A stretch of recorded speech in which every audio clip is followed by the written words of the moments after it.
তেতিয়া তেওঁ কৈছে, হে ৰাম কবি নিগদতি শুনা নিমিম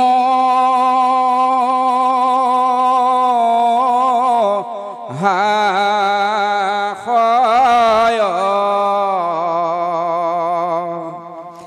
হেন বা কৰিবা ৰাজা মনত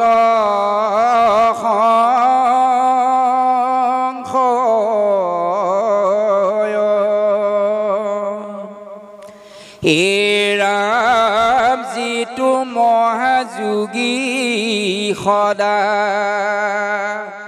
সমাধি তৰতি কৌটি জন্মে নোহিতাৰ সপ্ৰেম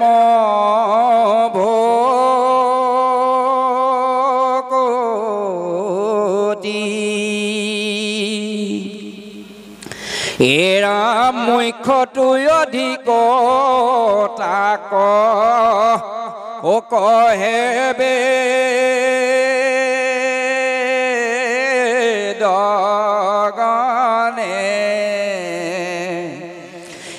একে জন্মে হৈবে কেনে নামৰ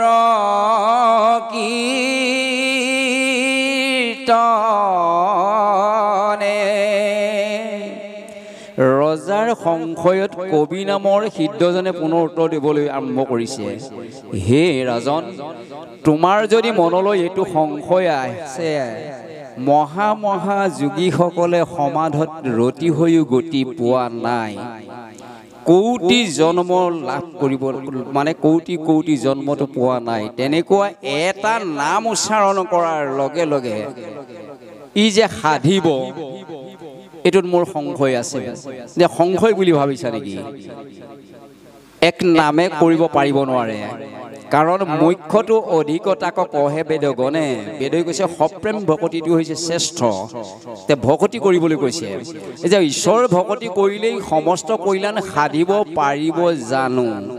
এই বুলি যদি তোমাৰ মনত সংশয় হৈছে, হে ৰাজন শুনাচোন মই তাৰ উত্তৰটো কওঁ। হে ৰামিতো শংকা মনত নিবাক দাসিত শুনিও কনা মৰম হিমা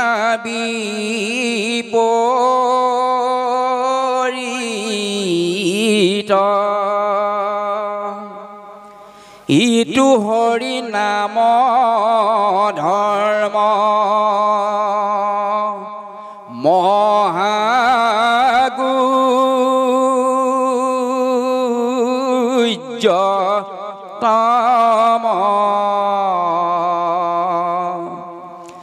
ইহাত বিশ্বাস যাৰ সেহি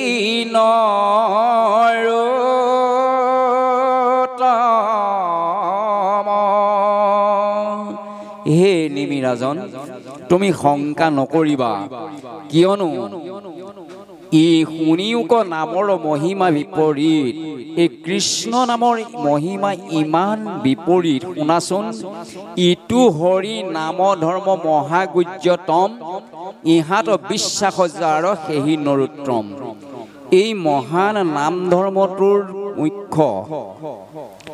ইয়াক যি নামৰ মহিমা যিজনে বুজি পাই ভজে সেইজনতকৈ আৰু নৰ শ্ৰেষ্ঠ বোলে কোনো নাই, সেইজনে নৰৰ উত্তম নৰোত্তম হৈ পৰে। ভজে মাধৱক নাম স্মৰে সৰ্বক্ষণ একেবাৰে সিজে তাৰ তিনি প্ৰয়োজন। যিজনে ঈশ্বৰৰ নাম লৈ ঈশ্বৰক ভজিলে সেইজনৰ বোলে তিনিটা কাৰ্য একেলগে সিদ্ধি হয় বাপ কি হয় প্ৰথমে উপজে প্ৰেম লক্ষণ ভকতি গৃহ শৰীৰতো পাছে মিলে বীৰকতি প্ৰেমৰ আস্পদম কৃষ্ণ মূৰ্তি পুষ্টিঅভিহয় এককালে মিলে আহি সম্পদতিতয় এ ৰাম আতিশয় শুদ্ধতভু জন্তে যেন মতে সি যে তিনি প্ৰয়োজন প্ৰত্যেক গ্ৰাসতে তুষ্ট দেহ পুষ্ট শুদ্ধা গুচি যাই প্ৰেম ভকতিৰ জানা সেই অভিপ্ৰায়ী হে ৰাজন শুনাচোন এবাৰ কৃষ্ণ নাম বুলি কীৰ্তন কৰিলে এবাৰতে তিনিটা কাৰ্য সিদ্ধি হয় বোলে তাক আমাক দৃষ্টান্ত সহকাৰে বুজাইছে যেন ক্ষুধা তুৰ নৰে যেনেকৈ ভোকত থকা লোক এজনে অন্নমুঠি গ্ৰহণ কৰোঁতে প্ৰত্যেক গ্ৰাহক মানে প্ৰত্যেক ঘৰৰ অন্ন মুখলৈ নিওঁতে বোলে তিনিটা কাৰ্য সিদ্ধি হয় যিসকলে এতিয়া অন্ন গ্ৰহণ কৰিলে তেওঁলোকেও বুজি পাব ইয়াৰ প্ৰমাণটো ল'বলৈ হ'লে ইয়াত থকা যদি কোনো এজন ভকতে অন্ন গ্ৰহণ কৰা নাই এই পৰ্যন্ত আপোনালোকে গৈ যাওক অন্ন গ্ৰহণ কৰোঁতে কাৰ্যটো কি হ'ব এতিয়া ভাগৱতে কৈ দিব প্ৰত্যেক গ্ৰহতে কি হয় আমাৰ প্ৰথম ভোক লাগি আছে আমি আহাৰ খাওঁ এঘৰা আহাৰ দি চুবাই পেটলৈ গিলি দিয়াৰ লাগে লাগে কমে ভোকটো কমে নকমে কওকচোন প্ৰমতে কৰিম কি হুৱে ক্ষুধাত ভোজন যেনমতে হুৱে তুষ্ট দেহ পুষ্ট আৰু ক্ষুধা যায় গুচি ভোকটো প্ৰত্যেক ঘৰতে কমি যাব দেহটোলৈ শক্তি আহিব মানুহজনে দেহভাৱেও দুৰ্বল শাৰীৰিক শক্তিভাৱেও দুৰ্বল হৈ পৰিব আৰু ভোকটো লাগি থাকিব থাকে নাই যে প্ৰত্যেক ঘৰৰ মুখত খোৱাৰ লগে লগে ভোকটো কমি গৈ থাকিব আৰু দেহলৈ অকণমান শক্তি আহিব আৰু শৰীৰে শক্তি পুষ্ট হৈ পাৰিব অন্নপান সমস্ত দেহলৈ যেনেকৈ যায় এই ৰাজন এবাৰ নাম ল'লে তেনেকৈ আমাৰ তিনিটা কাৰ্য কি হয় ঈশ্বৰত প্ৰেম লক্ষণ ভক্তি বাঢ়িব ঈশ্বৰলৈ ভক্তি বাঢ়িব মায়াবোৰ দূৰ হ'ব সাংসাৰিকলৈ আপোনাৰ ধন জন ঐশ্বৰ্য বিভূতিলৈ আপোনাৰ বিৰক্তি আহিব যিমানে ঈশ্বৰৰ নাম লোৱা যাব সিমানে ঈশ্বৰৰ মায়ামোহৰ পৰা আপুনি আঁতৰিব মন শুদ্ধ হ'ব ঈশ্বৰৰ ভক্তিৰ শ্ৰদ্ধা বাঢ়িব আৰু আপোনাৰ বিষয়লৈ বিৰক্তি আহিব এই বুলি আমাক দৃষ্টান্ত সহকাৰে বুজাইছে যেনেকৈ ক্ষুধাটোৰে নৰে অন্ন গ্ৰহণ কৰাৰ লগে লগে তিনিটা কাৰ্য সিদ্ধি হয় আমি এবাৰ ঈশ্বৰৰ নাম কৃষ্ণ বুলি কোৱাৰ লগে লগে আমাৰ এই তিনিটা কাৰ্য যেনেকৈ একান্ত মনে ঈশ্বৰত ভজনা কৰিলে যিমান আপোনাৰ ভক্তি বাঢ়িব তাৰ সমান দৃষ্টান্ত দিছে সম্পূৰ্ণৰূপে আহাৰ গ্ৰহণ কৰিলে ভোকটো যেনেকৈ দূৰ হ'ব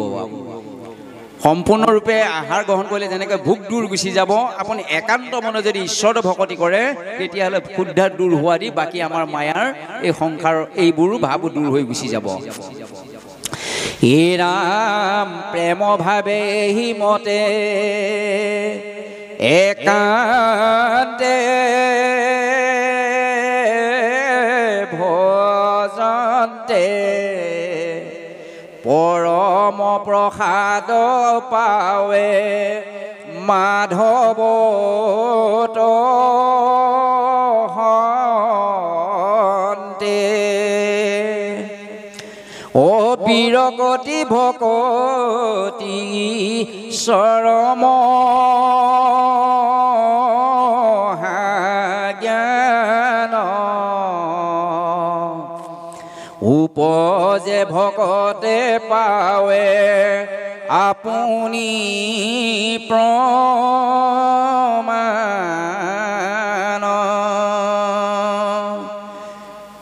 অন্ন গ্ৰহণ কৰাৰ পিছত শুদ্ধা কিমানলৈ দূৰ হ'ল কৰাজনে যেনেকৈ জানে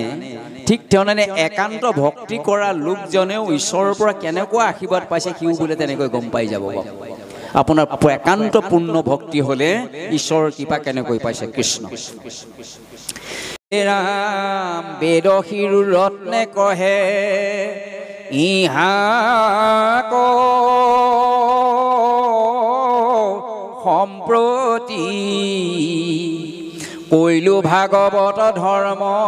তোমাত নিৰপতি তোমাক এই ভাগৱত ধৰ্ম সম্পৰ্কে কলো সময়মতে এতিয়া হেন শুনি নিমিদু নাই দিলন্তয়ুতৰ